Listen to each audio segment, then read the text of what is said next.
pledge allegiance to the flag of the United States of America, to the republic for which it stands, one nation, under God, indivisible, with liberty and justice for all. Just a few announcements. Many boards and committees have membership terms due to expire June 30th, 2024. If you are interested in volunteering, please apply via email to taoffice@grafton-ma.gov by using our online portal or sending a letter of interest to the Select Board, Grafton Municipal Center, 30 Providence Road, Grafton, Mass. 01519 before the 31st of May, 2024. So that's coming up quick. It's a couple of days. An educational forum on scam and fraud protection will be held on Thursday, June 6th at 10:30 a.m. here in Conference Room A. I hear that one of our select board members is going to be one of the featured panelists. TBD. A complimentary lunch is sponsored by Homefield Credit Union. Will follow, and please call the Senior Center at 508-839-9242 to reserve your spots. Silver Lake Beach opens Saturday, June 15th. You can purchase your season pass at tinyurl.com/Silver Lake Beach. All right. So that is the announcements. Mr. Chair, you have a hand down that side? Yeah, if I could just say one thing. Of course. I don't know if the town is aware, but I just wanted to recognize Roger and Judy Demers. A lot of you may know them or remember them, but Roger was a select board member from 2000 to 2003. He was also a teacher at the Grafton Middle School. And Judy was also a town employee and very involved with the community. She was worked at the Grafton Library for many years. She worked in the town's clerk's office, and she was also a volunteer at the Grafton Food Bank. So I would just ask the board for a moment of silence for their passing.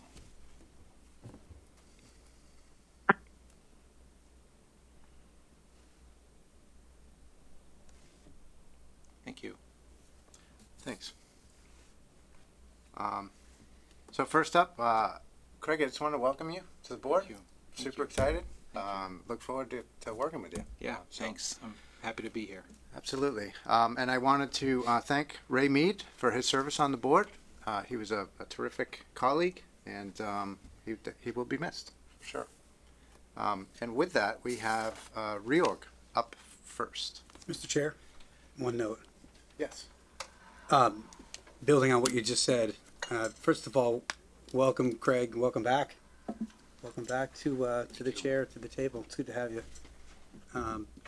But also to back up to Ray, I will say that from my personal experience, for the short time that I was here, I feel it's appropriate to honor Ray's 3+ decades of service to this town in various capacities, and in some ways very selfless, hardworking, committed firefighter, and well beyond. He was a tenacious advocate for people in this town, a fierce competitor. You always knew where you stood with Ray.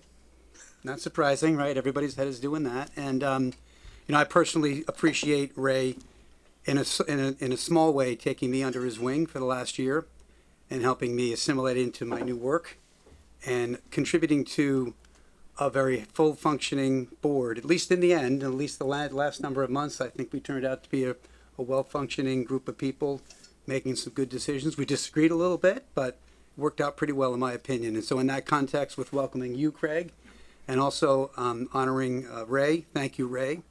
I hope that whatever we decide and however we discuss this, it turns out to continue this good momentum that we have as a team. It's a great team, and it's going to be even better with you, Craig. Yeah, thank you. And I have to say, Ray, we've known each other a very long time because we both grew up here, and I got to see him a couple of times during the campaign, and we always had a great interaction. He was always a gentleman, and it was always very respectful, and I appreciate that of him. And we stood up here on candidates night, and he's like, "What are we doing here?" He had a kind of a good spirit about the whole thing, and I wish him the best. Absolutely. Any other comments on that? I don't think I could say anything better than what Mr. Alamo or Mr. Dauphiné said. I just echo what Mark said, that Ray was always available when I got on and to help learn, help with history, all those things. He was just a really supportive character along the way, and thankful that I got the opportunity to serve with him and for everything he's done for Grafton so far. Absolutely.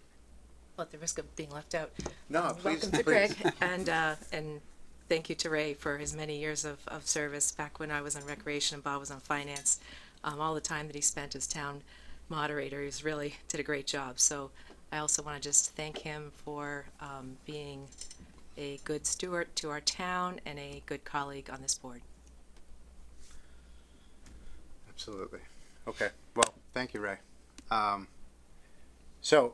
What I would like to do is just open some discussion up around the reorg. I don't love it when we have motions flying around instantaneously, so I'd like to just open the conversation up and talk about it.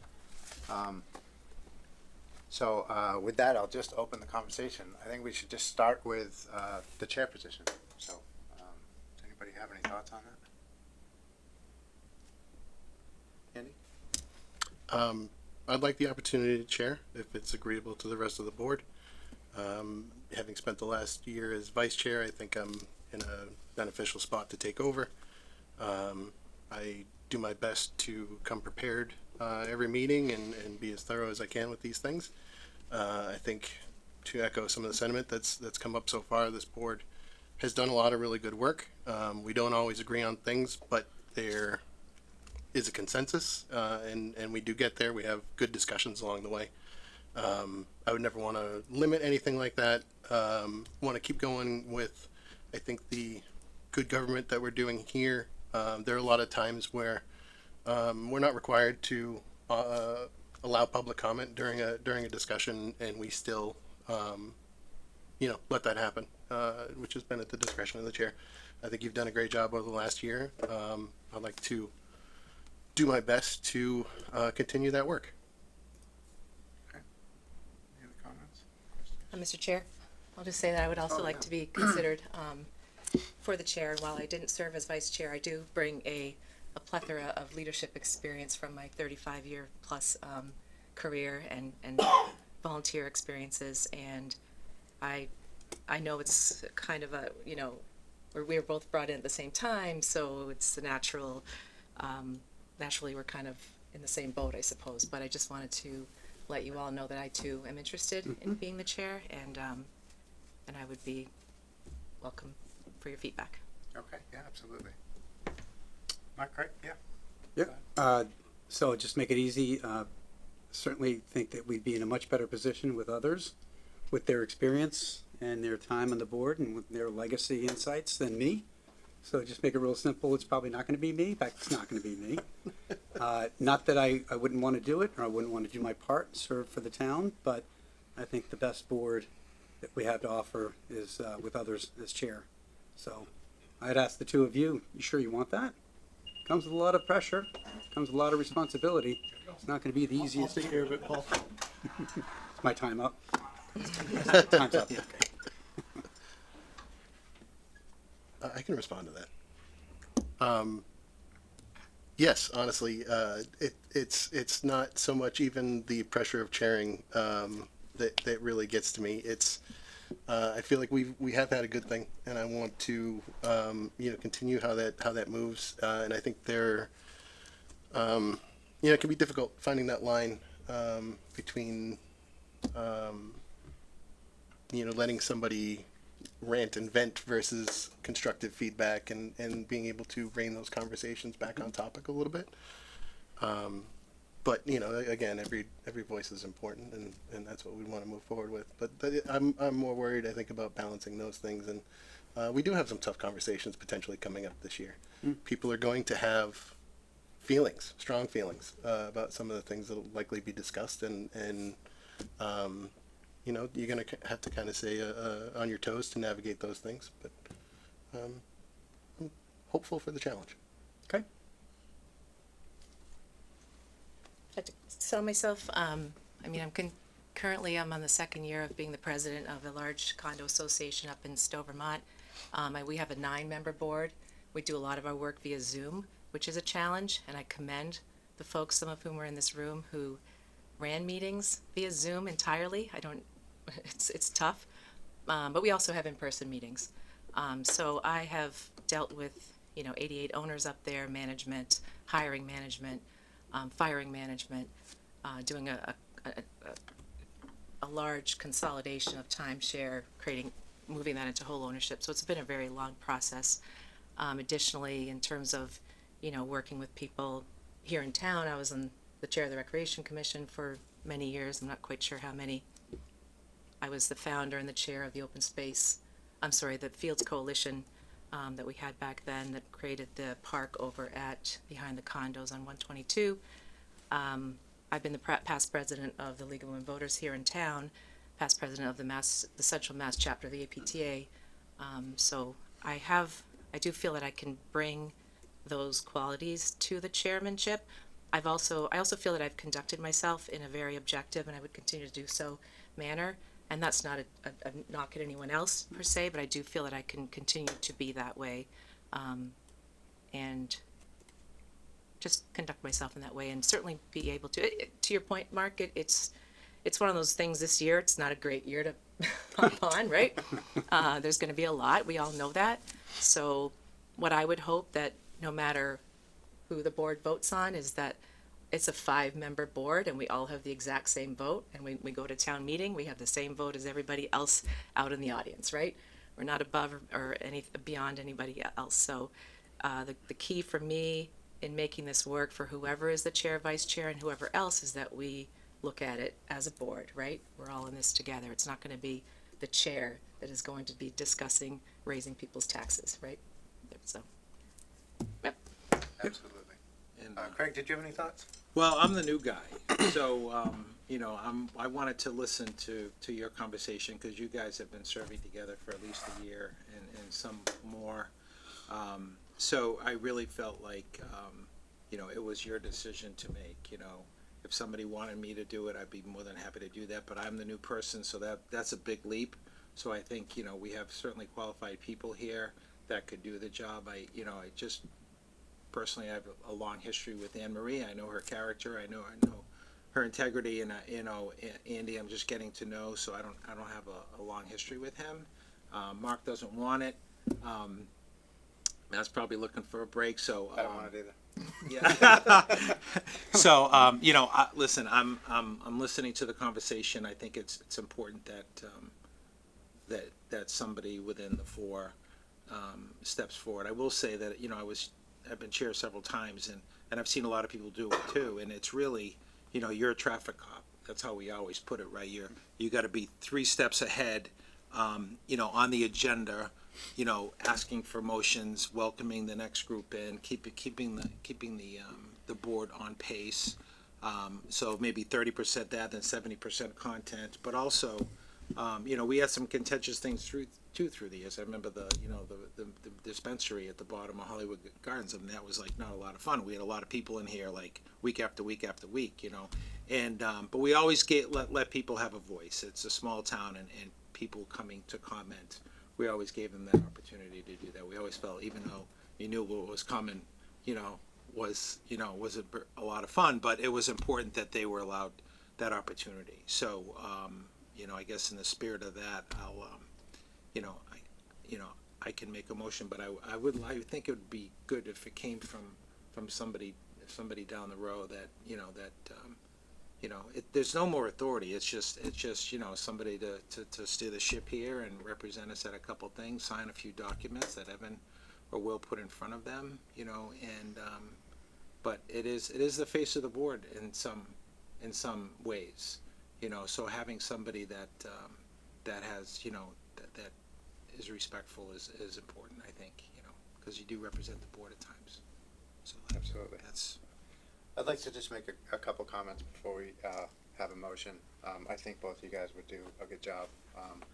I think in terms of this year, I think Andy's maybe a little bit more ready. And I only say that because he's been in the prep meetings.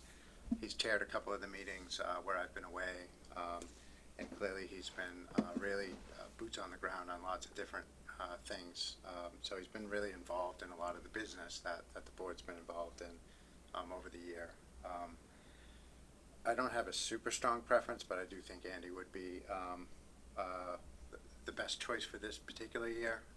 And he's been sort of, he was clerk and then vice, and I think it would make sense to just continue that and make Emery vice this year if she's open to that. So I guess that was sort of my thinking around this particular year. Although I do think both of you guys would be good chairs. Thank you. Yeah, I think so too. I think the slightest little difference in my mind is maybe just hearing a little bit of a different voice. We've heard Anne Marie a little bit the last year or so. Maybe hearing that a little bit more, seeing that leadership, seeing some of the leadership qualities. This was just a slight lean for me in that direction. So agree, both very qualified. So All right. Do we feel like we've had enough conversation on this? And then I will take a motion. all right, I make a motion to name Anne Marie our chairperson. I'll second that. Any discussion? All those in favor? Aye. Aye. All right, the motion carries. So next up we have, unless you want to take it over. Ready? You're very ready. You can maybe just finish this part. All right, sure, absolutely.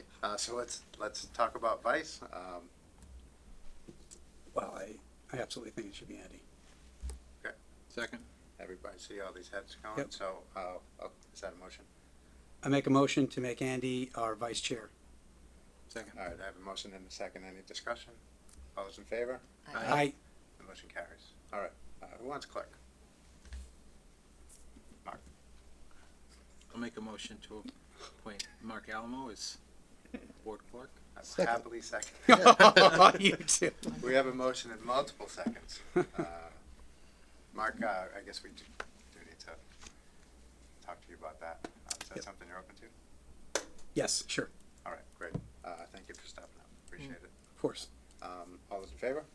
Aye. Aye. Motion carries. All right, so Emery, over to you. It's to Mark.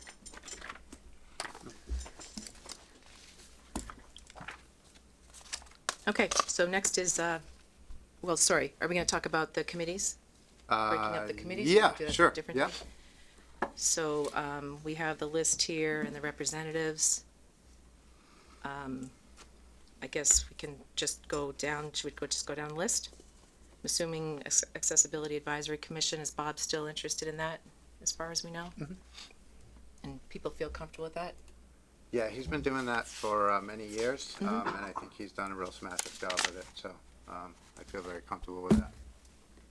And we're not making motions on these or anything, right? We're just, No, I don't think we need, You don't really need to, but you could also make a At motion the end. at the very end that say, Okay. as discussed. there you go. thanks, I need your assistance tonight. Absolutely. Affordable Housing Trust, Andy's been doing it, I'd like to stay I'd with like it. to stay, people are okay with that?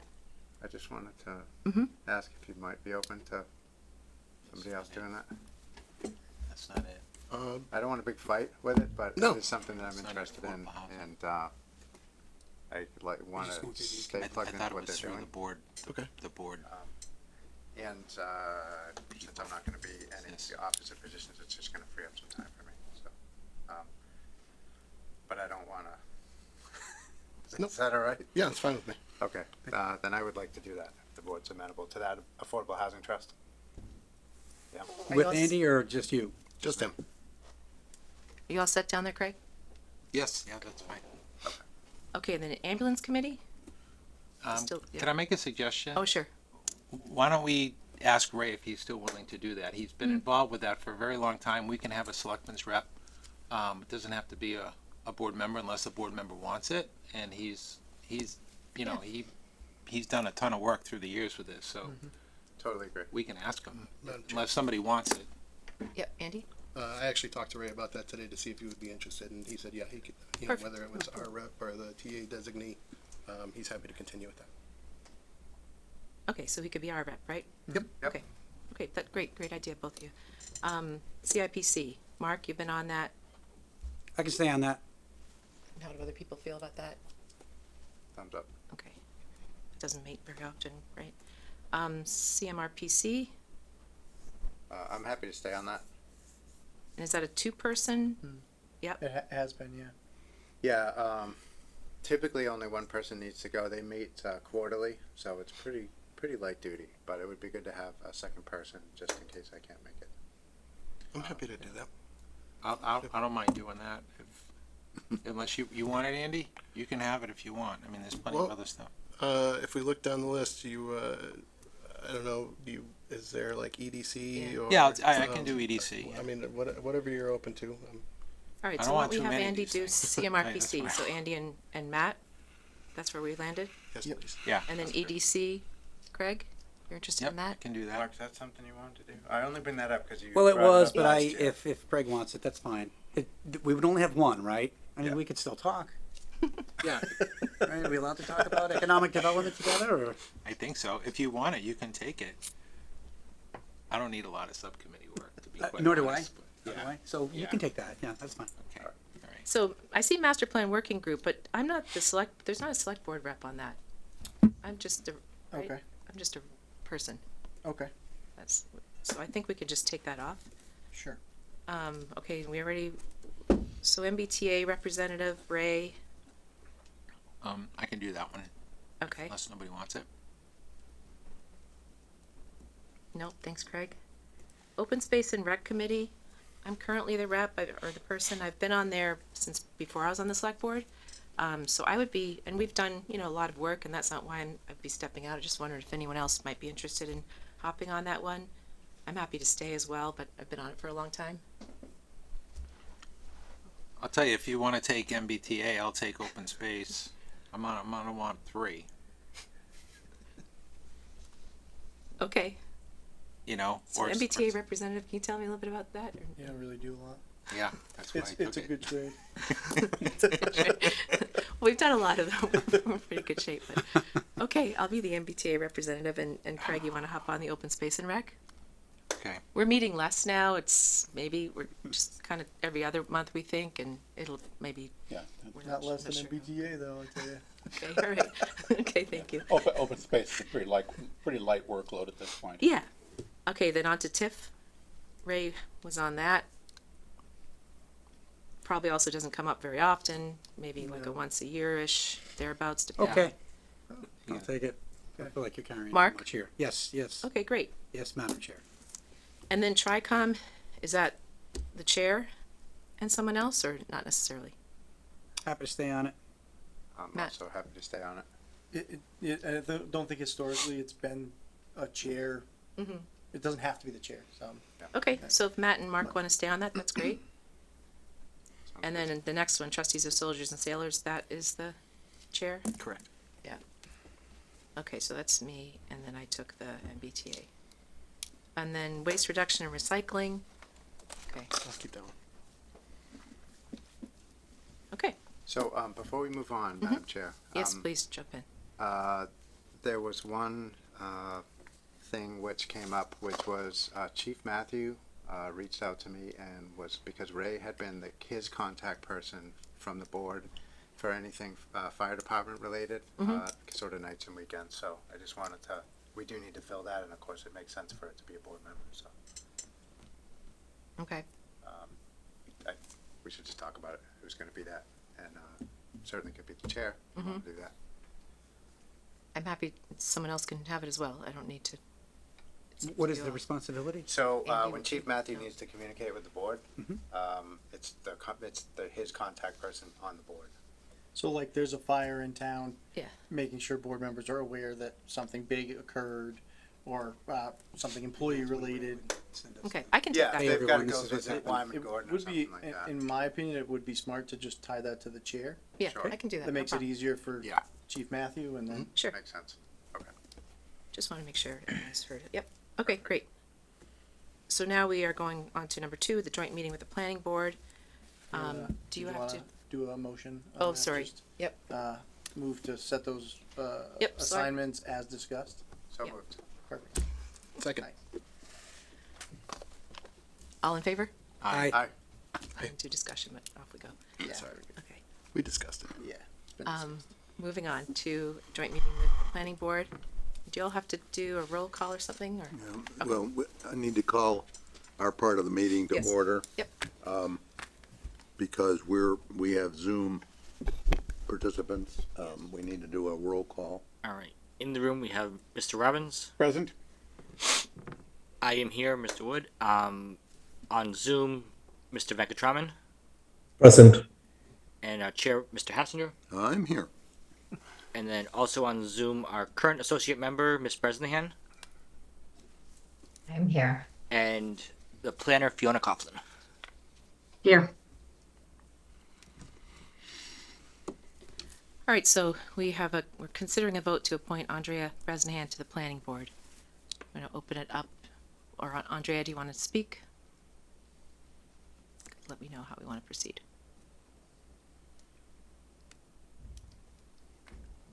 I'm sure if you want me to speak, I can speak. Sure. You know, I wrote a letter of interest. I've been serving as the associate member up until now, and I'm happy to move into the seat if given the opportunity. Madam Chair? Yep. I move the board vote to appoint Andrea Bresnahan to the planning board. Second. Second, and now, do we want to have any discussion? Well, Bob? I'll say that she's been on the board for a year, done a good job of learning what's to be done and showing that she has the capability to do it. I think we welcome her. And as soon as this vote is taken, there's an opening for the associate member, which I think we're already scheduled to have a meeting next month, whenever, in a few weeks, to appoint, assuming we have at least one person raising their hand. So it's important for us to have the associate. So come on down. Do you know when that meeting is, Bob? That's great. I think something like the 28th. Okay, of Well, June. I believe it's the 18th of June, but I can confirm. Okay, that's fine. Yes. Yes, that's Sure. right, the 18th. The 18th I knew sticks in there my was an A memory as well. All right, so thank you, Bob, for that. Any other discussion? Is that a joint meeting, or do you? No, for no, the no. Associate, you do that, right? I mean, the planning board. I don't remember. It's been so long since we named one. I know. If memory serves, it's a joint appointment with these two It boards. is. Oh, okay. All right. Well, we have it on our agenda. As a, The 18th is a select board meeting night. as a point of order, Evan, do we need to have a separate motion for the planning board side of this, or is that motion good enough for all of us? Do It's you a know? joint hearing As a joint hearing, I That's think right. one motion covers all of it. Okay, perfect. and one call for vote. Any other discussion? I should remember that because we've done it before, but It's been a while. Madam it's been a Chair, while. Mr. Upton? I just wanted to say, your letter of interest is really strong, phenomenal. And looks like you have a lot of great qualifications, for being on planning board, so super excited to support this, nomination. Yeah, Madam Chair, just Andrea, I just want to say thanks for stepping forward, and the board will be lucky to have you. So, looking forward to seeing you serve. Thank you all. All right, barring any other discussion, we need to do a roll call vote across the board? All two boards? Correct. Okay, so I'll just go Craig, Daphne, Yeah, Dauphine, aye. Mr. Alamo, Alamo, aye. Mr. Upton, Often I. and Mr. Jefferson. Jefferson, I. Fully aye. All right. I'll call it Mr. Robbins. Aye. I vote aye. Mr. Venkatraman. Aye. And Mr. Hassinger. Aye. Congratulations. Congratulations. Thank you. All right, great. I move that we adjourn the planning board portion of this meeting. Second? Moved and seconded. Any discussion? Hearing none. Mr. Robbins. Aye. I vote aye. Mr. Venkatraman. Aye. Ms. Bresnahan. Hi. And Mr. Hassinger. Aye. Be sure to get sworn in. Yes. At the clerk's office, Andrea. Okay. Okay. will do. We're done. Thank you. Thank you. Hi, gentlemen. Thank you very much.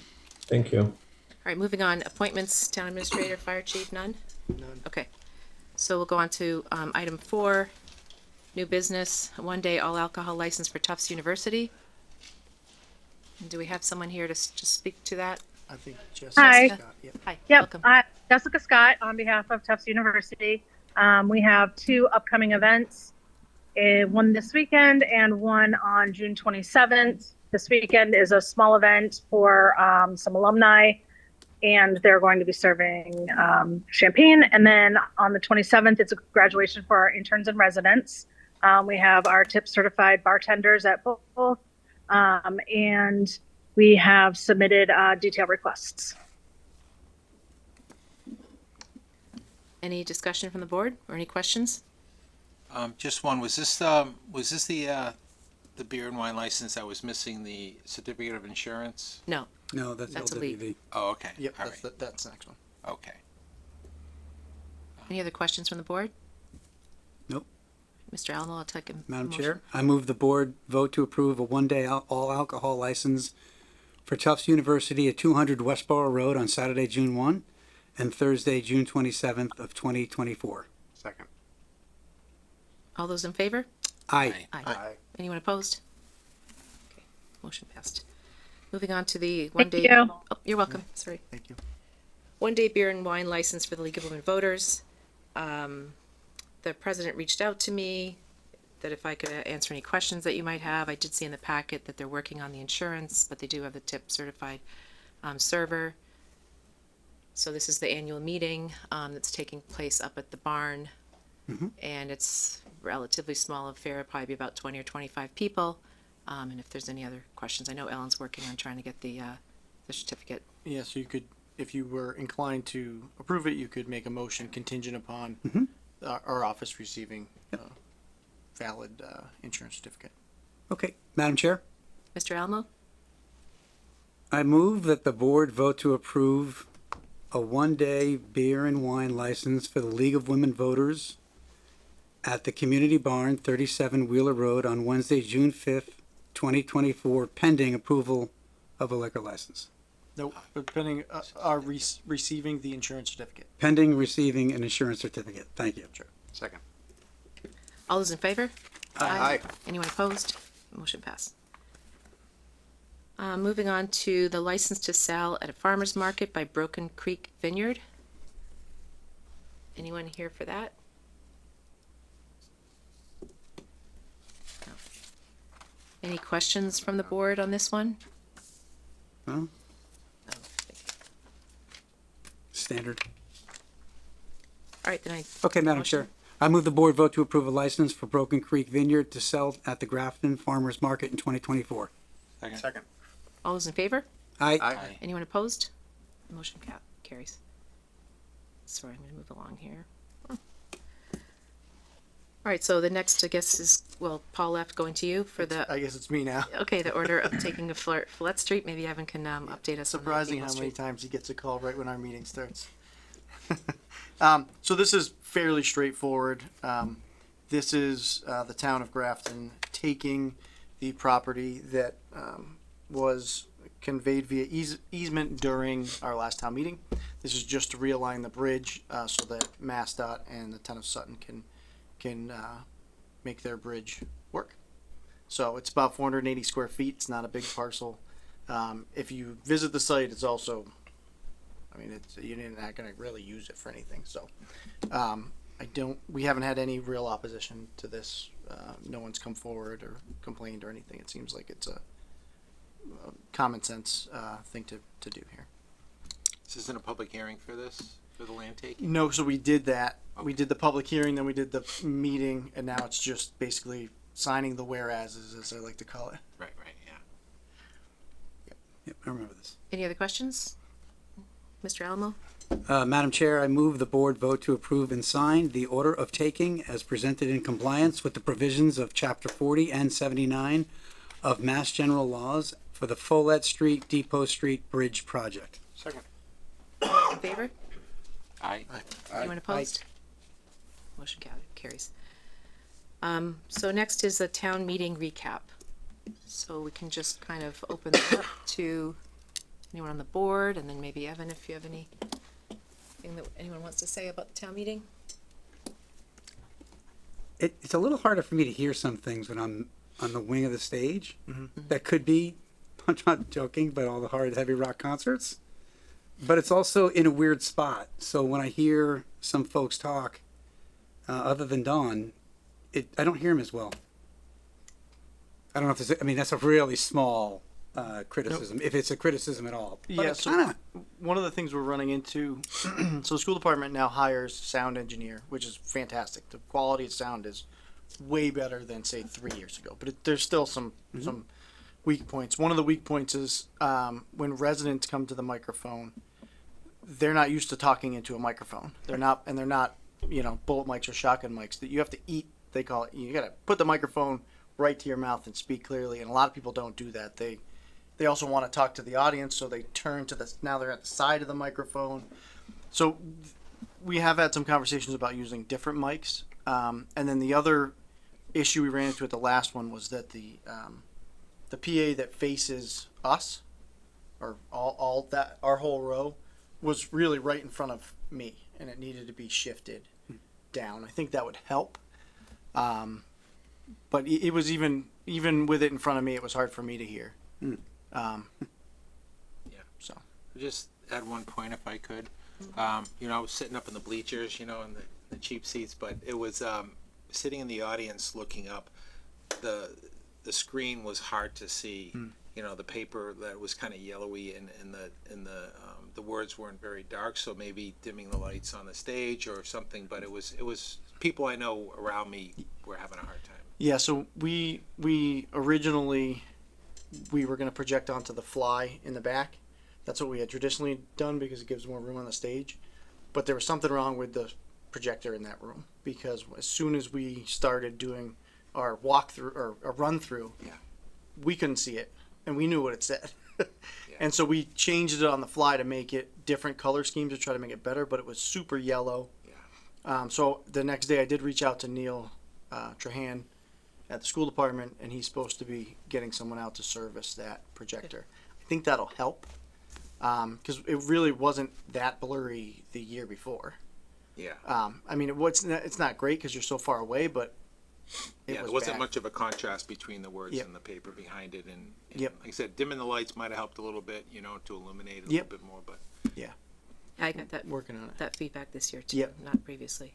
Just to echo Mark on the mics, I mean, I was at the far end, and thank you for that. I asked to be down there, but the citizens petition, I didn't hear it, and I came over and asked Mark, and we both thought it was something else. We even asked Ray, so it was like 3 deep that we didn't know. We didn't vote on what we thought we were going to vote on, and it doesn't, it was all fine, but the 3 of us didn't hear that last bit.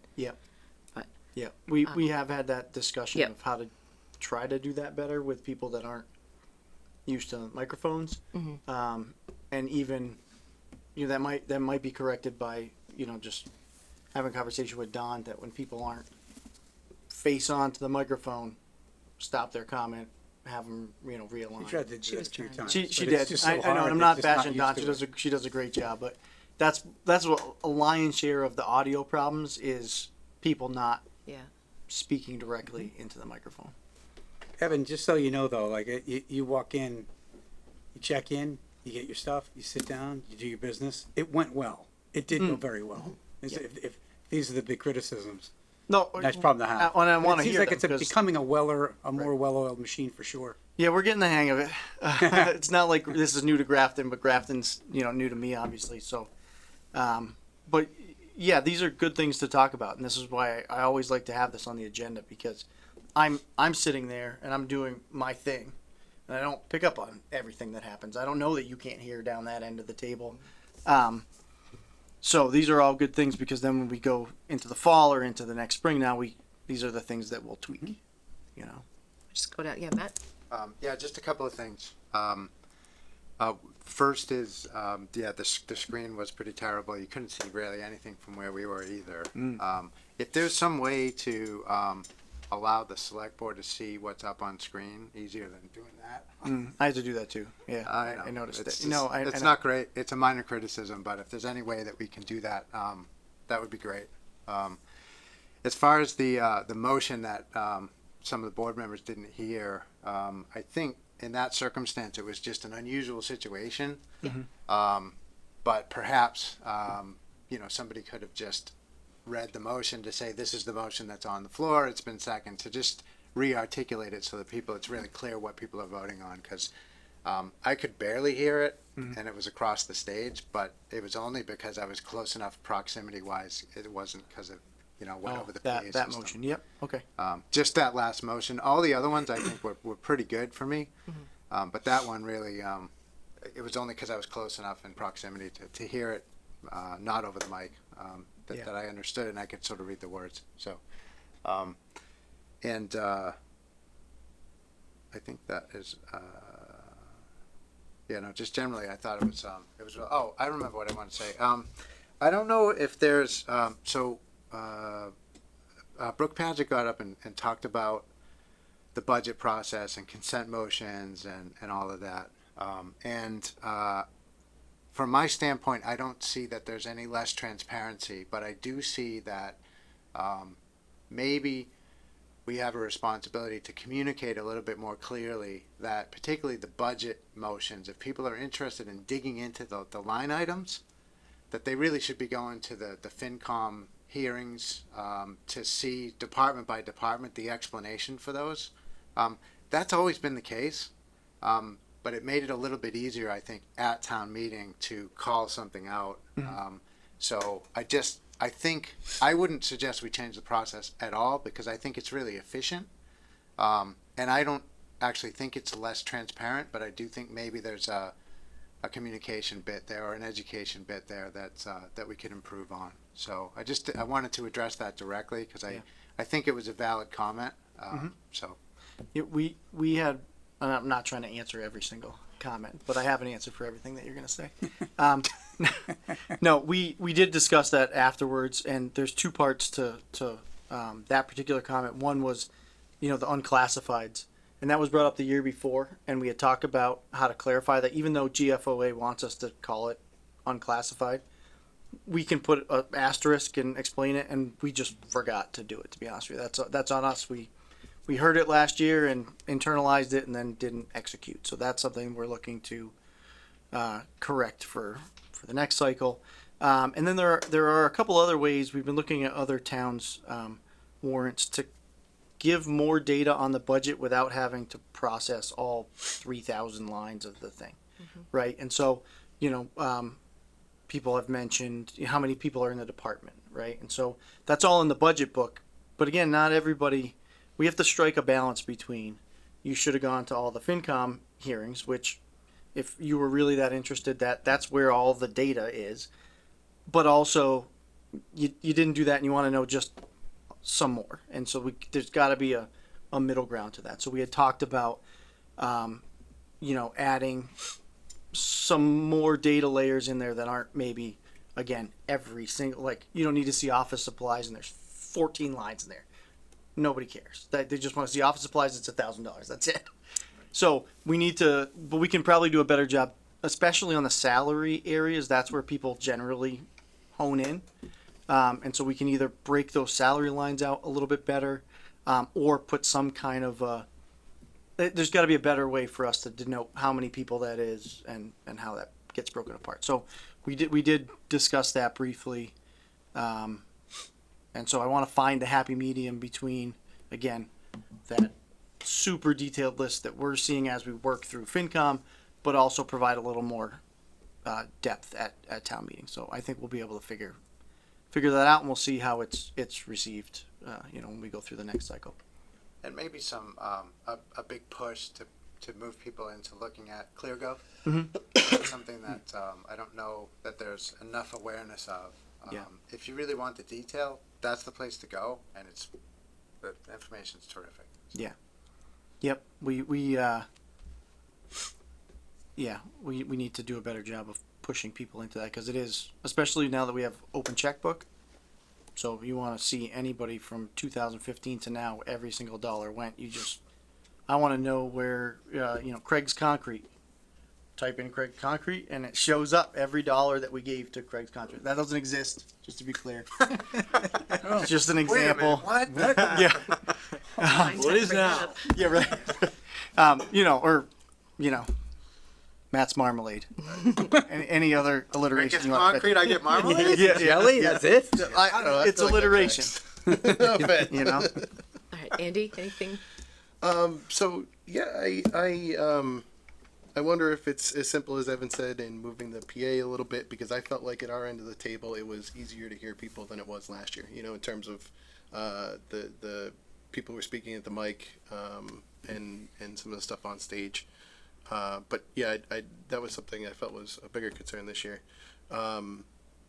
Obviously, yeah, improving the quality of the projection for the residents if we can. I will disagree with Matt a little bit on that. That yes, it would. I think it'd be great if we could see it easier. But I liked our table position better this year as well. I don't know. I felt like it gave us a better view of the audience and felt a little more engaged. So I'd prioritize keeping that over us having the slides, because I feel like at that point the slides are more for the audience. I guess what I was suggesting is something that would be for the select board table. That would be different than up there. So we Like didn't- this, or something like that. Like a monitor that, yeah. like that. Yeah. Exactly. So Yeah, and you know that maybe it's as simple as that. In listening to the discussion right now, and having gone to the GHS Spring Concert recently, I'm wondering they put up QR codes in the entranceways to the program for the night. Maybe we could do that for something like ClearGov. You know, like get your budget info here. Some sort of shortcut to make it easy for people so they can scroll while they're waiting for meeting to start. Okay. Well, what about that whole thing that's up there? Could that be on a QR code? The ClearGov? No, the what's behind us at the town meeting. Oh, yeah. Like Invitation? if folks are out PowerPoint? there with their, Yep. Yep. if they can't see it up in the rafters type thing. Yep. We'll have to figure that out. We're in between two different technologies at that point. And so we'll figure that out, because we're not doing the PowerPoint anymore, because it's all integrated into one thing. But we'll figure it out. He's got a year to figure that out, and I'm sure it'll be fine. Not quite a year. Yeah, almost a year. If you could export it even like a PDF or something, then they just Yep, you know, just scroll hit it. on the right. I was thinking that for the board being able to see the PowerPoint is just exporting it somehow. That we'll figure out that you could all have on your iPads or things, and you can have them right there, rather than us try to figure out how to get a second monitor with a splitter off of the school's technology. And I don't want to do that. It's gonna be a lot of failure points in there. So for me, just to clarify, the mic situation was just that very last motion. Okay. It was just From the on the I think it was Oh. Greg actually over there. so Yeah. it's Greg's fault. No, Got it. it's not. That's what I heard. That's why no, because it wasn't just Yeah, So it was okay. just that one. It wasn't the rest of it. I felt like I could hear better, and I Okay. think I think the idea of finding a happy medium. I appreciate the comments, and it's just Brooke that stood up there, but other folks who have reached out to me have been going to town meeting for a long time, and want to make sure that they feel that they're engaged, and they're not 150 of those 200 people are definitely not going to go to the finance committee meetings, Right. unfortunately, and they never have in the the Right, history. right. So, Yep. so just making sure that in the effort to increase efficiency, that we're not losing a little bit of that. And I think the way I look at it is you and Will and finance committee and other folks know this inside and out, and folks that are coming into town meeting, it's their first view of it, perhaps, and Yep. and not to fault them on that. It's just Right. the reality of it. So, Yep. so yeah. Yeah, I think there's a balance there, and we'll try to be closer to it at the next meeting. Okay, ready to move on? Yes. Okay, so the intermunicipal agreement for the rec. Yeah, so this doesn't require anything, sorry, I just lost my place, from the board. This is really just me, updating you. Although if the board's inclined, you could vote to approve the amendment. All that this does, as far as changes to our rec, is change the location. The original rec had the Otis Street location, and this has our new location. Everything else remains the same. I mean, we do have a Yep. motion here if we want to. Sure. So any Okay. discussion or questions about this? I know, Craig, you're probably getting up to speed on this, but No, I read Okay, through it, and I great. think I get it. Okay, Right. Madam Chair. Mr. Almo. I move the board vote to approve amendment number 1 to the agreement for a Metro West Regional Emergency Communications Center District with the town of Westboro. second. All those in favor? Aye. Anyone opposed? Motion carries. All right, and I also apologize, that one you did need to vote on, and one of you needs to sign. I was already on to the next item. We're on top of it over here. That's my bad. Okay, so now moving on to the service agreement with OPM for the rec. I was caught up trying to figure out how to fix Will's town meeting mistakes. Will. If you're not going to be here in person, Yep. you're the the target. Fair enough. Okay. This next one is just this is not something that the select board needs to vote. This is a service agreement for us to hire the OPM for the Regional Communications Center, and we are operating now as a district. So really, the only two people that meet and vote on these type of things is Christy Williams, the TA or town manager of Westboro, and myself, because we're the only two governance people at the current time. So we did meet and go through all the OPMs. We had presentations from 3 of them, and selected Colliers to do the work. So now that we've got them and we've got our contract, we're ready to go and start doing the process to select our architect. The other kind of the part that I really liked about this, and this was really Christy pushing, was that the final consultant that we selected, Colliers, they're in charge of creating a public-facing website that we can link from both Westboro and Grafton's, but it will have all of the pay apps, all of the different renderings, as we go through the process. That'll all be updated and maintained by them, so that the public has a place to go and see all of the data as it goes on. So I thought that was a really cool thing for her to push for. Yeah. Any questions from the board? Yep, Mr. Upton. Yeah, just quickly. Evan, it seemed a little bit odd to me that we would have an agreement that went through feasibility and also some of the initial design and planning stages. Is there any possibility that we go through the feasibility phase and it's just not a feasible location? Mm-hmm. So what I really, it's a long contract. I tried to read all of the terms for the change of scopes and all that kind of. Yeah. Can you just play out like what would happen if we get through that feasibility phase, we decide that this isn't the right facility, and it's basically stops there and we need to go to some other facility? That's as uncomplicated as it is. That's pretty much exactly what would happen. So we'd go through our feasibility phase. We would, which we've already done a 35,000 foot feasibility Sure. Yep. for this location. Yep. So the risk of it coming out and being like, nope, no go, is very low. Sure. But let's say that happened. Effectively, what happens is Colliers is still the OPM. They're the ones that will help us identify that it's not feasible. Right. Then we would hit pause, and then we'd have to either dissolve the district or look for another location. Okay. So, And we would not be on the hook for the additional sort of design planning pieces of it. Okay. no, we were spending no local taxpayer money. It's all state. Well, it's still your money, but it's state money. It's not Grafton money. So, yeah, we're pretty insulated as far as that goes. Okay. And then There's no clause in here that says, oh, if you don't do it, then state's gonna come send you a bill. Doesn't work that way. Okay, I was just looking at the contract had it pretty well broken up to the phases, and Yes. this one looked like sort of committing us to those initial phases.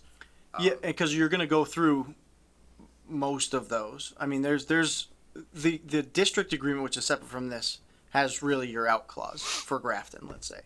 Okay, So that's where you would lean. We wouldn't really worry that much about this contract, because this is a contract that the district, the Metro West Regional Emergency Communications Center District, they're on the hook for it. Yep. Even though I'm a part of it and you're a part of it and all of us, it's its own municipality unto itself. So our out is using the exit clause of the district as opposed to us having to break this contract. okay. Is that where you're going with that? Or is that not? Am I going in a different direction? I'm just wondering, why would you not just do feasibility and just sign that piece of it and then leave the rest for the rest? Well, because you want to get when you're doing a public building like this, you want the OPM on the hook from tip to tail. You want this is just the owner's project manager. This is our representation who's going to take us through design, build, occupation, and then close it out. Okay, so then the follow-up question to that is, Sure. then why do feasibility and planning and design and not include construction? Because that, obviously, you're never gonna go through all of the feasibility and planning design and then not use that same company for construction, so Yeah, it just seemed like an odd, I have the answer for that. So the short answer is because that's what the state tells us we have to do. okay, So our initial grant, the $4.6 million that we're working off of, is only for feasibility and design. I see, okay. So we can't use That any makes of that more money sense. towards All right, construction. understood. I was taking me a little bit to get to where you were going with it. I was trying to going in a figure different out direction. what that was. That's what why was it's motivating the scope of this contract. That- and I that's totally why. understand it now. Yep. Okay. Just one other question is, it's mentioned in the contract about that the building is currently being used. Yes. What's it being used for currently? There is the Westboro Chorus and Scouts use the site currently. Okay. All right. Got So it's just community use. I don't say just. It's community use, and at a certain point, that switch has to be it. flipped. So it will those uses will be displaced. Eventually, yeah. Okay. Got Yeah. it. Which is a Westboro issue, not an us issue. That's what I tell Christy all the time. It sounds like a Westboro problem. No. So yeah, no, but we're making some progress here, which is good to see. And we had some really great presentations for OPM. Good. So this particular group is really heavy on the radio tech, which Grafton, that's one of our biggest attractions, is the $5 to $10 million build out of our radio communications system. So we were very keen on making sure that we get the right radio people and tech people. That's huge. Because the building stuff, not to say anybody can do the building stuff, but there's a lot of good groups that can do building. This is kind of a niche technology wise. So that's all. Just wanted to give you guys a heads up and keep you in the loop. Great. Anyone else? Andy? Yeah. Curious, just because it says the awarding authority is the town of Westboro, and not like the district. That'll be rectified moving forward. So Okay. that was just how this came through. Christine and I have had a conversation about that, and I would call it growing pains. It was just we want to get this executed, but we also recognize that we need to operate differently as we move forward. So that's all. Really, nothing deeper than that. Okay. I mean, there's trust. It never specifically mentioned us in there. So It doesn't, nor did any of the presentations for OPM. And we all, kind of joked about it. And it was really, Westboro is serving as the fiduciary. So they're getting the state grant monies and they're spending it out. So their name has been put on all these things. And Christy and I have had a conversation about we really got to switch that over to the district. Even though Westboro stays the fiduciary until the district has an executive director. It's kind of a process, but I just personally I said, let's not hold this up over the name that's on it. Let's get through this, and she agreed 100%. And so but yes, I do not anticipate going forward. You're going to see documents that are directed directly at Westboro. It'll be the Metro West Regional ECC. Thank you. Yeah. Anything else? Okay, so we'll move on to the follow-up actions and recommendations are recommended by the Bylaw Study Committee. Mr. Jefferson, I think, Okay. has some talking points on that. Okay. I can do that. Hopefully I do it justice, as the teachers are in the audience, and make sure I learned from our lesson. As you can see in the packet, we included some notes. There were some follow-up recommendations that Mr. Robbins put together from the Bylaw Review Committee. I'll just go through them quickly and kind of top line what's been suggested. I don't know that it'll be anything we're prepared to discuss in depth or take any action on tonight, but we can hopefully consider them for future agendas anyways. So one of them is for a standing bylaw review committee. As the bylaw review committee went through the bylaws, we noted and corrected various non-substantive changes and inconsistencies, mostly stemming from discrepancies in who wrote the articles. Some would have come in as citizens petitions. Some, it might have just been a different TA at the time. Everybody had a slightly different way of wording these things. So a lot of our work was done to consolidate those down to common language.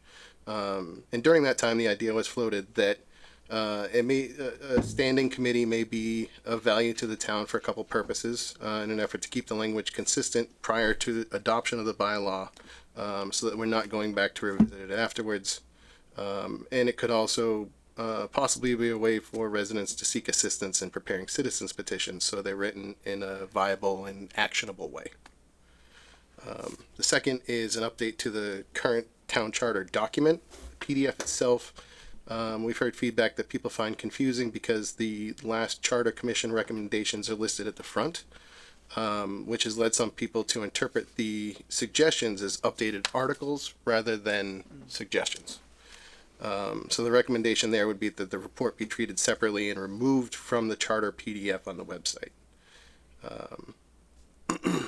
At the next charter commission review, bylaw would also suggest that they cite the articles that were updated in a bit of a deeper dive, similar to how we did during the bylaw review process. It makes it easier to go back and reference those past changes. For the noise bylaw, the committee really wasn't tasked with creating new bylaws so much as reviewing them, but through the course of the discussion, the noise bylaw was suggested. I think this board is pretty familiar that we use the state standard for noise pollution, but we could propose either a committee or this board discuss an adoption to create a bylaw specific to Grafton. As for future open meeting laws with updates to Zoom and some of the technology over the last couple of years, there's a recommendation that we just stay abreast of state rules and guidelines. The license and permits of delinquent taxpayers, Article 26 of the bylaw and the select board's certificate of good standing policy both have very similar language. The certificate of good standing for the select board hasn't been updated since 2012, and the state language under Mass General Law Chapter 40 subsection 57 has been updated since, so the two are currently inconsistent. The second page of that policy is just a copy paste of what would have been the state guidance at the time, which has now been updated. Article 26 also contains that same state language. We could update both. We could choose to remove the bylaw language from the second page of the application and refer people to the bylaw itself, and thereby removing the need to update it in two places in the future. Or we could consider, we could keep it where it is and just update it in both places. Finally, the personnel bylaw. There was a lot going on with this article, and it was something that we had discussed with the TA. He planned to do a much more thorough review and deeper dive update. We realized this wasn't going to be possible prior to the completion of all the other articles, so we suggested that this be something that we return to at some point once the TA has had his chance to complete his overhaul. And then we can get that one adjusted at town meeting in the future. Okay. So now it's quick. That was a lot of information right there. If anybody has any questions or anything, or any corrections from the chair. I wouldn't add anything to what you said. I think you summarized it well. And it was here. Not all of these are things that even suggest any immediate action. It's just, I wanted to call the board's attention to these recommendations that the committee made, and that's all for future consideration to either act on them or not act on them as you see fit. Mr. Dauphiné? David just kind of answered my question, so this is nothing, this isn't Okay. an action item for tonight, but so something for the board to consider and maybe bring up at another time. Yep. Right? Probably piecemeal as you go. I was wondering, we could just look at some of these as future agenda items. Yep. Except the one I thought was the licenses and permits. Is that something that the town administrator office just wants to look at? I was watching the screen here, and William had said to himself, "I'll look into that and update the policy, and we'll bring it back." Yeah. Okay, that seemed like a I do have one question, easy lift. Madam Chair. The charter review, the first bullet number one, where the recommendations that the charter review committee considered were put into that final report. Were you on the charter review, David? No. No. The last charter review, I volunteered, offered to be on it, but I was not chosen. Okay. So I know I believe Dennis Perrin and Don Clark, who I think, served on probably a couple of those. But did anybody, I understand the confusion part, but anybody consult them? Darrell Reining, I think, was on it too. Yeah. Did anybody ask them if there was a reason that those suggested changes that didn't get approved were in there? I don't recall, at least when the bylaw committee was working on this, we did not reach out to that former charter review committee to ask for some explanations. Okay. I can theorize that this is kind of, it followed the traditional form of the charter review committee, where in previous iterations of the charter review committee, going all the way back to the initial charter commission, which the original charter document that was put out for a vote included it up front. It included basically a report from the charter commission, and sort of subsequent charter reviews have kind of followed that pattern. Yeah. So what we ended up with in 2017 was a charter document, the first 11 pages of which were the report of the charter review committee, which itemized all the proposed charter revisions. Not all of those proposed charter revisions were adopted by town meeting, so the actual body of the charter doesn't look quite the same, because the first 11 pages were the recommendation. The rest of the document is the actual charter. Right. So, but my sense was that they were just kind of following the pattern of previous charter reviews, going all the way back to the original charter. Yeah, well, if we end up, when we talk about this at some point, it would be good to get, their input. It seems like it makes sense, but it would be good to get an explanation. That section is confusing for residents. I've heard it personally a couple of times. Yeah, okay. People reading that as though that is the charter, and then, so I mean, I don't think you throw the baby out with the bathwater, but maybe you figure out a different way to present that. Yeah. Yeah, if I had to make a recommendation, I would recommend that the charter review committee's report be published either separately from the charter or as an appendix. Yeah, in the back, not the front, right? Yep, yep. Because that's what you do. You grab it and you start going, oh, Yeah, there. you see, page one. Yeah, right. I've had more than one person ask me, well, the charter says this, but it says two different things, or they read the first part of it and they don't realize the second part is different.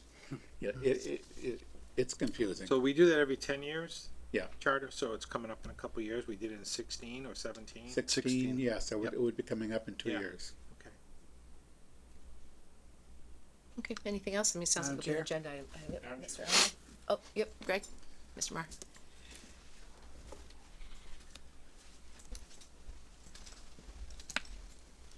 Just a couple other things I wanted to add. I was also a member of that committee, for those that weren't aware. I would, as Dave said, recommend moving it into a separate document rather than putting it at the end, because one of the things I like to do when I'm reading through it is search. And if you accidentally end up in the wrong section, it's not clear that it's the right one. So I think it should be entirely separate for that. The other part was related to the Standing Bylaw Review Committee. There's, especially after this last town meeting, there's been some questions about what town staff and other things are allowed to do, especially with citizens petitions. And I think having a separate standing committee that really has no authority other than just providing advisory and all that stuff would be a very good thing to have. They don't have to worry about, oh, well, the town administrator said I can't do it that way, I have to do it this way, or it's just a way for us to provide them guidance and without Did I getting say into that? no. Oh, okay. I don't want the I don't Allegedly. I think town staff stuff might be hesitant to provide that kind of guidance for fear that that they're interfering with the citizens petition process. But or if it was a group of people that are supposed well knowledgeable about the bylaws, that they could provide that kind of guidance without being in any official capacity. So. I appreciate that. I did have that on a list of things for myself, just to tighten up that citizens petition area. Yeah. Yeah. Anything else from anyone on the board?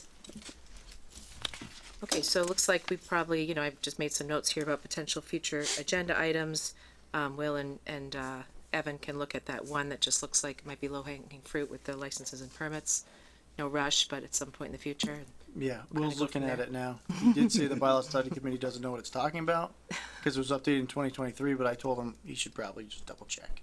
Okay, I'd like to go on record and say that is not how I framed that at all. we pretty much knew. Well, no worries. Okay, so moving along to the CDL driver's drug and alcohol testing policy review. Yep, so this is a policy we've looked at a couple of times. Right. And the board had some questions about the timelines between alcohol and drugs and making them match. However, that is a bargaining or a bargainable change. And so what we had discussed last time we had this in front of us was that the board would adopt it or consider adopting it as is, and that we would put this in the queue for revisions at the union level. And then once we get that squared away, then we could bring it back and update the policy. So this is reverting back to This the is one that we saw last Yep, time. exactly, with the two different Yep. time frames for suspension versus alcohol versus drugs. Any questions from the board? Sounds like it's not really anything that we can do anything about right now anyway. Nope. Changing. I wouldn't recommend it at this time, but Okay. we can definitely work towards that. Okay. Mr. Alamo? Madam Chair? Yep. I move the board vote to approve and sign the CDL driver's license, driver's drug and alcohol testing policy as presented. Second. All those in favor? Aye. Aye. Anyone opposed? Motion carries. Okay, and next is Select Board Meeting Announcements Policy Review, which was in our packet. Do either of you want to speak to that? I can do so briefly, and then Will, you can jump in if I get it wrong. So essentially, the board had discussed this again, 35,000 foot overview, that we do have announcements at the beginning of every meeting, and how do you differentiate between ones that are appropriate or not appropriate, or what's the process to get something into the select board's announcements.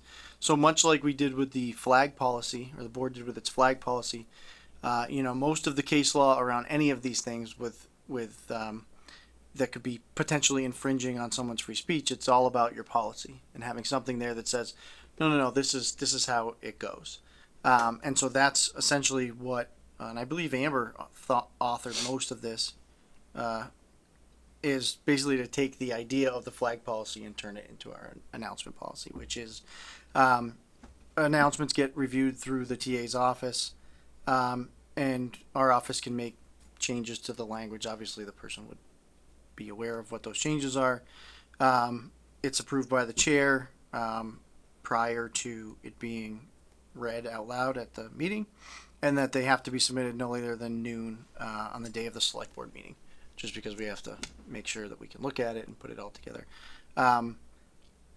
This does not apply to items of an emergency nature, right? We're pretty flexible. The idea is to give us some time if it's something that maybe is controversial, or that the board might want to have some discretion over whether it discusses it, because it's a board of people and not just the chair. So that's really the idea behind that. And again, just backing up to the flag policy, it's all about those groups that test freedom of speech and things that are associated with free speech, like the flag policy, right? Like you have to fly the satanic flag because you flew Milbury's flag because we lost to them at pickleball, right? And like there was all those bets, remember the city of Boston and all that? It's kind of the same thing here, is that towns are seeing people submit things that they want the board to announce that are not in line with the values of either the community or the board, or just not really appropriate for government to be involved in. Mm-hmm. So this gives you a little bit of control over that before it comes out. Any questions? Do we currently have a policy, or this is We new don't, policy? this is brandy new. Okay, great. So, Mr. Alamo? Madam Chair, I move the board vote to approve and sign the select board meeting announcements policy as presented. Second. All those in favor? Aye. Anyone opposed? Carries. Moving on to select board reports. Madam Chair. Mr. Jefferson. So, updating and ongoing, last week the state senate voted for funding for the 10-member advisory commission, to select to commission and select the final design for the new Commonwealth flag and seal. It just needs to remain intact going through the conference committee with the House now. In what I consider to be very exciting news, the Library Building and Planning Committee met last Monday, agreed to pay the final invoice to Colliers, who was also the OPM for that project, approved our remaining meeting minutes, and then voted to disband. So we are officially done with at least the construction committee part of library construction.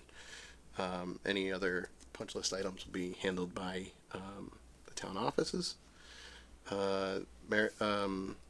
Affordable Housing Trust also met last week. It was pretty straightforward. We talked briefly about the 25 Worcester Street timeline.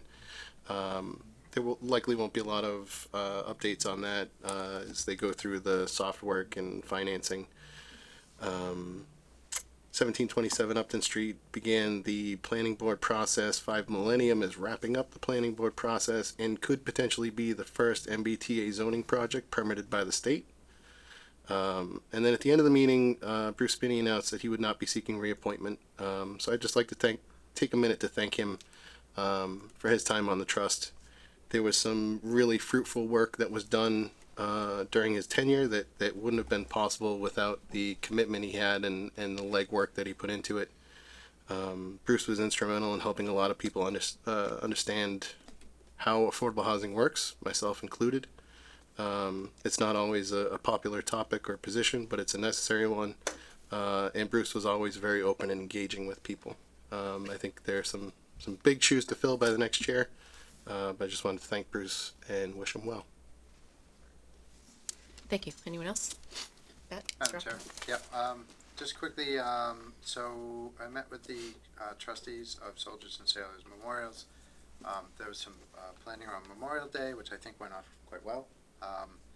There's just a couple of other business items. They're ordering new wreaths for the cemetery, and also they're working on a plaque for Jim Gallagher, which is super in favor for. So we're thinking about maybe putting that somewhere in the lobby area at the high school, so that when people gather for town meeting, he was a big figure at town meeting, that they could see that plaque. So it was good. And then I met with Evan and Mr. Berger to talk about the enforcement of the special permit for the shanty. We've obviously, you guys saw in some of the correspondence in the packet that some of the community neighbors were concerned about enforcement of the, in particular, the noise ordinance that gets attached to the special permit for the shanty. So, Bob did a good job, I think, writing down essentially what the process would be to make a complaint, where it goes, what happens to it when it gets registered. It's all going to go into a system. Each of the visits will be recorded and all that stuff. So I think it's a good process that should result in good documentation of any potential violations of that, and a good document record for us to rely on in case there are any enforcement steps that need to be taken. So that was, I think, a productive conversation. So thanks to Bob for that. That's it for me. Anyone else? I'll say we all participated in the Memorial Day parade, and the festive, or I shouldn't say the things that went on before I was down at Riverside. They do a great job with that, and so it was great for us all to be there, and it was a nice day, and it was well attended, so we're kind of building that back up. Okay, moving on. Any correspondence that anyone wanted to address? You want me to do the PA update? Oh, sorry. Sure. No, it's okay. I mean, we can skip it. No. If you would like. Okay, and it's brief because we got a lot of stuff going on, but not a lot of it at the board level. So these are, again, the standard list of things that I'm keeping on here as a recurring theme. So George Hill Road, we're still in the design phase. We're getting a little antsy to get that plan in hand so that we can, one, show the residents, and two, start the process so that we can get moving here. So we are pushing pretty hard on the engineers to get us the finished proposal here. Evan, when that's in hand, are we gonna do any kind of public input Mhm. meeting? Good. Yep. Okay. So that'll be part. We have to do the scenic, the scenic road, the trees. It's a thing. We'll probably do that. We'll probably try to wrap that into one big meeting Yep. because it kind of all ties. You don't want to be there and tell people, well, we're only talking about trees. You can't talk about anything else. People don't. That's not how that. It doesn't work well with the public. So we want to make that as easy as possible, and that is where we're planning to head. Can I, the time frame, Evan, when do we think we're gonna be ready to put a shovel in the ground? What's the goal? The goal is end of summer. Okay. That gets harder and harder every week that goes by without that final plan. And do we have any idea what the scope of work, the time frame is, the window is gonna take to complete the project? It's going to be a full year cycle. So we won't be done so if we started this late summer, early fall, we're late summer, early fall the following year. So they're gonna go through the winter with this? Yeah, they're going to have to. Yeah.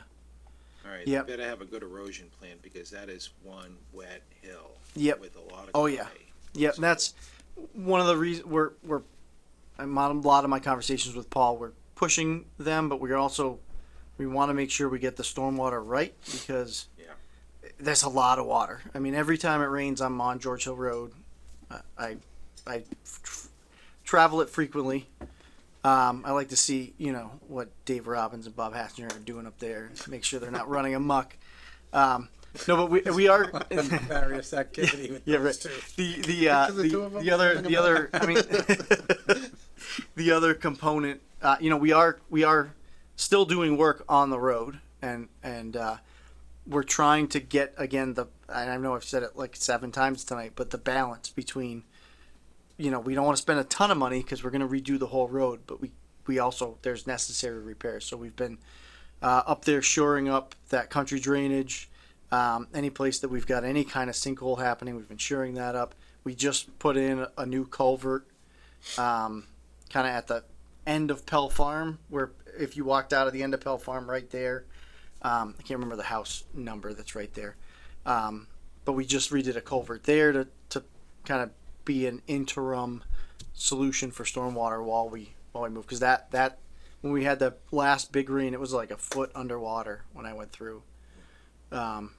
So long story short, yeah, we're going to have really good erosion control and really good timing of when we're doing, there's a lot of ledge up there. We're going to have to get through to do a lot of the stormwater. So drainage first drainage first. Yep. and pavement last. Yep. Oh yeah. We pave our way out. So, yeah. And then we've got other, I don't want to go too into it, but we have other pavement plans for, cause you got Leland Hill right there that's in real bad shape. Fay Mountain is in real bad shape. So kind of while we're there, do that as a quadrant. So we're also lining that up at the same time. Although neither of those have nearly the stormwater problems of George Hill. So. Anyone else? I just had a question. So the little link for George Hill on the website, Yep. is that It's up and going? and Awesome. going. Yep. I was hopeful I'd have the plan right after I did that, so I could put something else in there. But we were just talking about trying to create a little subset on that page that shows, the kind of the interim work that we're doing to try to.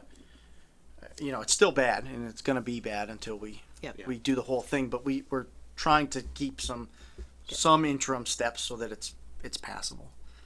All right, if there's nothing else on George Hill Road, Millbury Street sidewalks, we just got the non-participating agreement from the state today, so that should be moving here.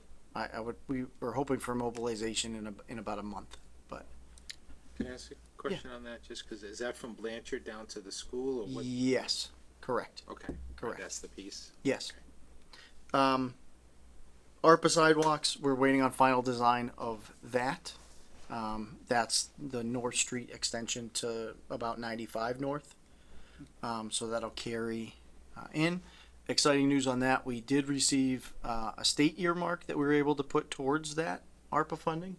So as long as that project stays around where we originally intended it to be, there's about $125,000 in ARPA money, local ARPA money that we haven't allocated yet. So we'll keep an eye on that. Cupola project is still ongoing, projected to finish in August. August 15th is the current date that we're aiming at. We just got some paint samples in this week, the different greens, and or last week, Will had chunks of wood in his office of different greens and different whites, and you know, going through that phase. So they are removing all the louvers to rehab those off site, and they're starting to paint. All of the interior has been redone and sealed. So you know, the end is in sight for the cupola, and then as soon as that's done, we repair the inner ceiling with the insurance claim money, and then hopefully that's it for. We'll never talk about a cupola again. So, but we're making some real progress there. They're doing a nice job there. The rec I just discussed. 95 North Street. I don't have an update for you yet. We really need to get all the players back together on that. Norcross Park Playground. It is hopefully done by the end of this week and open. Great. At least as a soft opening, and then I know Adam's going to plan like a ribbon cutting type ceremony.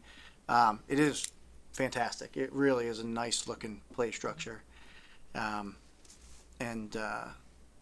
we're looking forward to that. There has been some online chatter about the wood chips, and I think that and why they're just sitting in the parking lot. I think they were actually delivered ahead of schedule, and so we weren't ready for them when they got here. But the end goal has always been the end of May, so we're on track. And then the library flood update. So we're back to the carpet is 8 weeks out. Oh. Yeah. So the carpet was delivered, as we've discussed. It was installed to what we thought was incorrectly, and it turns out that it was a combination of being installed incorrectly and also ordered incorrectly. So we sent that back to the library board of trustees and said, you decide what you want to do. They voted that they would like to have the right pattern, which is probably a good long-term call. But now that carpet has to be remade. So we're 8 weeks out on the carpet. Can we leave the carpet, the wrong carpet there until? No, so it's in a pile in the middle of the room. No. It's a whole thing. We are just as eager as the public to get that project done, and we thank everyone for their patience. But it does make sense to do it right, and be done. Lastly, we just talked about 1727 Upton. 5 Millennium was just discussed. UPS, we're still going through the process. Us in Shrewsbury. And, you know, I think that's one of those projects. It definitely feels like it to me that it's going to be, as soon as we have that public hearing, then it's going to go real fast. But they're just working out some final details. But everything is in place, and everyone seems to be getting along well, having a good experience. So I think we're in good shape there. I'm excited to see that go. 14 Snow Road, the end of public input as far as sending things into our office ended today. There's still, when you go to ZBA, you know, there's all that public comment, but this is the written comment that goes to EOHLC. So we've been putting that on the project page if you want to go look at those comments. Every part of public correspondence is there, and I did give that to our EOHLC rep earlier today, so they have all of that to do what they do with it and then send us a letter based on that. And then continuing negotiations with GPD. We have another meeting tomorrow. I'm hopeful to get that off the books pretty soon, but you never know. So that's pretty much all I had for updates, unless anyone has anything that they wanted to ask me about before we go into correspondence. You guys good? Okay, we'll go to correspondence now. Anyone have anything in correspondence they want to highlight? I do. Andy? I I just want to follow up. How'd it go with Mr. Davis and the tire track issue from the construction vehicles? That's a slightly loaded question. So we went out and looked at it, and the damage that we saw was in the public way, except for one part along a driveway, which is technically still in the public way. But all of it is supposed to be repaired by the contractor on their way out. So it was just it.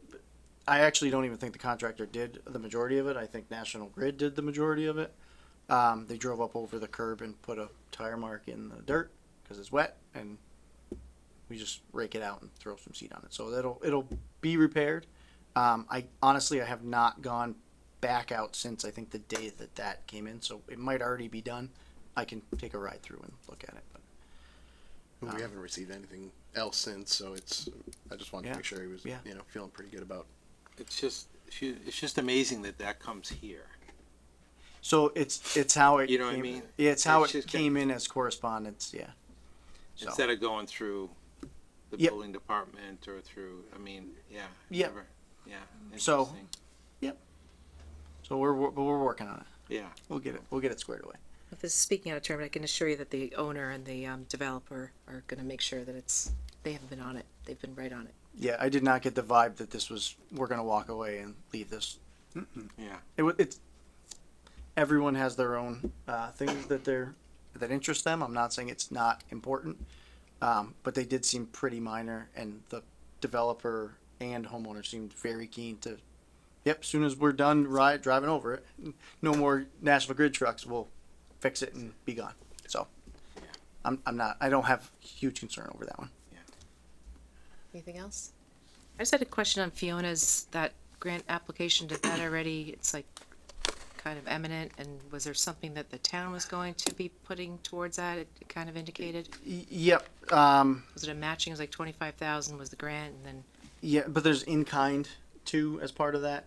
So I had told Fiona in our last conversation, and we actually aren't scheduled. We're scheduled to meet tomorrow, so I'm a little behind on my information coming off of the holiday weekend. But our intent was to apply for that grant. That's something that the board has had as their goals, as reviewing the traffic safety at the common. We have a study. It's an old study. We'll get it updated with this grant money. So we are in the grant process. Whether or not we get awarded it is a different thing. But my question was, so it was a match though? So it was. But you were as I gonna- understand it, it's an in-kind match. Okay, So sorry, we would okay, use that as the work that we're already doing. Okay, So gotcha. that's how I took that. But it seemed like a good project, and I had told her not to wait for the board's feedback. If we're not outlaying any money, we get an updated study. What's the harm? And we'll go from there. I'm curious to see how that changes the new study. Yeah, it'll be interesting. I don't know that there's a lot besides, a total remodel that doesn't seem like it would be popular with the public. So, but we'll see. Maybe there's something that Go the back to other the study dummies. didn't. What's that? Back to the dummies. Yeah, yeah. Well, some of their assumptions in that study I don't think, probably held true. So they had assumed, I think, a 1% increase annually. Right. I don't think that's probably how it played out, especially in recent years. So be interested in actually seeing the level of service at different times of day and all that sort of stuff. So Yeah, the traffic study piece will be pretty interesting too, as far as flow goes and.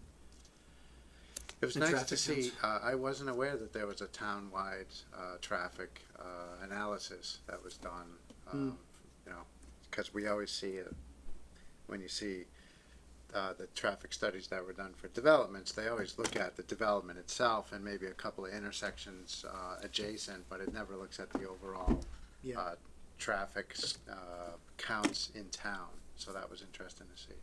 It's not to digress too far, Madam Chair, but it's something that Paul and I have discussed is updating both the townwide traffic study and our asphalt management plan, because the technology between when we did our original asphalt management plan or even the ongoing supplementals, technology's changed quite a bit as far as what they're using now to give you an assessment of what needs to be overlaid, what should be chip sealed? Should you even be doing chip sealing anymore? You know, all this stuff has changed, and so we're operating under kind of a kind of an old assumption. And the outcome might be exactly the same. Sure. I don't know, but there are a lot of changes in the way that those studies are conducted. So that would be pretty neat to get an updated one of those. And Yeah, it's been 10 years. We were just talking about, 10 years of spending a couple $1 million a year on our roads, and Yep. be good to see where we are. I was here when we first started that, and I Yep. think the engineering number was somewhere in the mid-60s, as far as from 0 to 100, right. where the average road was. And they said within, I think it was it 10 years or 20 years, we'd get to like the low 80s, basically. Up, yeah. Yeah. But it would be good to see where we are. It'd be good to see where we are, and they've done a lot of work on the public-facing side of the document too. So the why is this road getting paved as opposed to that road?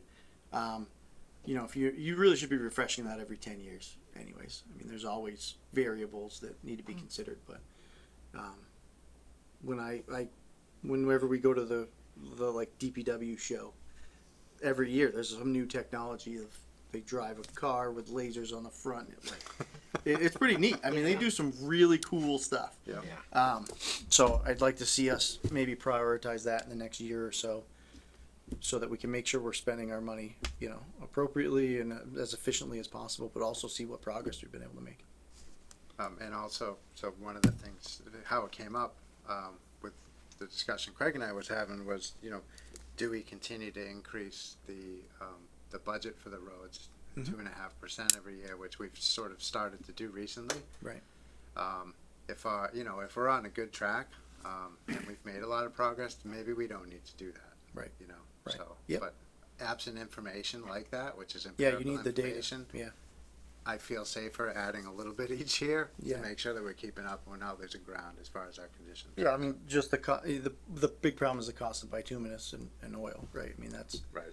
that's the real driver of those costs. So we'll, but yeah, anyways, as a digression, that's something I'm interested in seeing us get done. Yeah, good, great.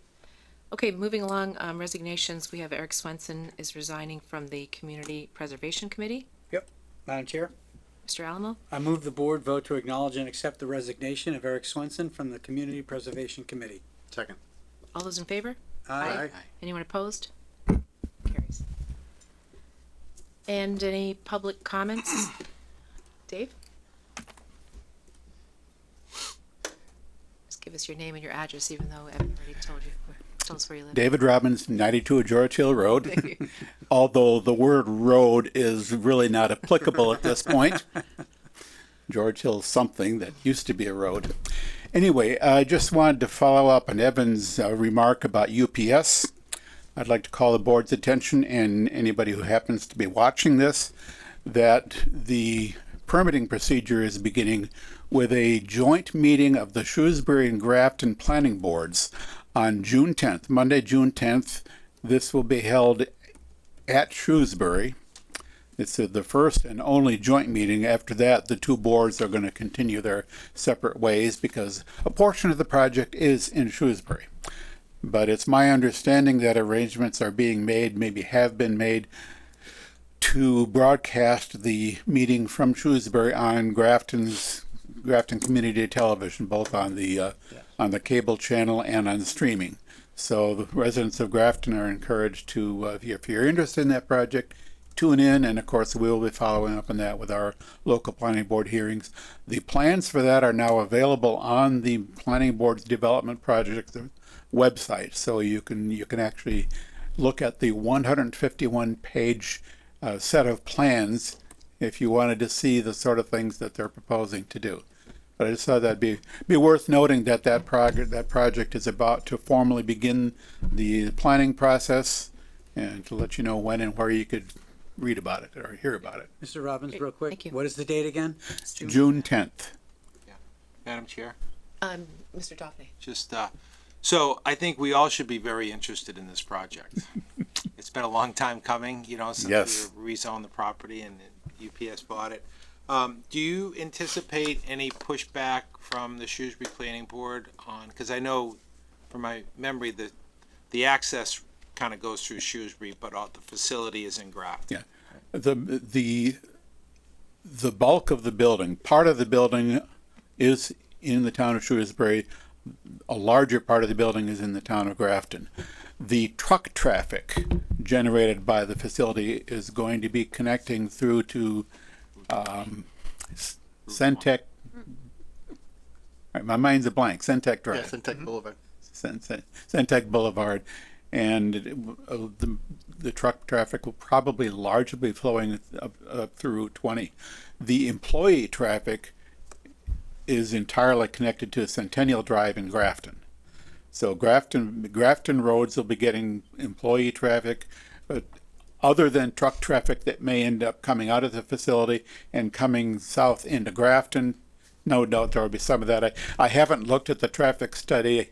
I was just glancing at it today, but so I couldn't tell you what percentage of the traffic they're expecting to come through Grafton, but certainly some of it will. But again, the majority of the truck traffic is going through Shrewsbury. I don't have a good sense of how Shrewsbury might be looking at this in terms of whether they're, you know, what they're planning, what their permitting process is going to be, and what their issues are going to be. They're obviously going to be very interested in the truck traffic. But, Yeah.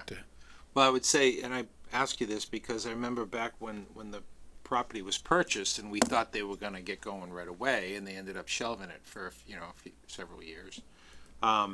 There was some feedback from them that at the time the proposal, at least we thought the proposal was that the entire building was going to be in Grafton, and it was just the access through Shrewsbury. So they were going to get the traffic, but none of the revenue.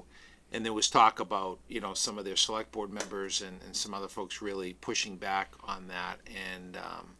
And we got involved a little bit at the time because we wanted to make sure that, you know, this is important revenue for Grafton, and that, you know, Shrewsbury is, you know, behaves like a good neighbor, and they, you know, they allow us this commercial development. So maybe it's changed since then a little bit and sweetened the pot for them.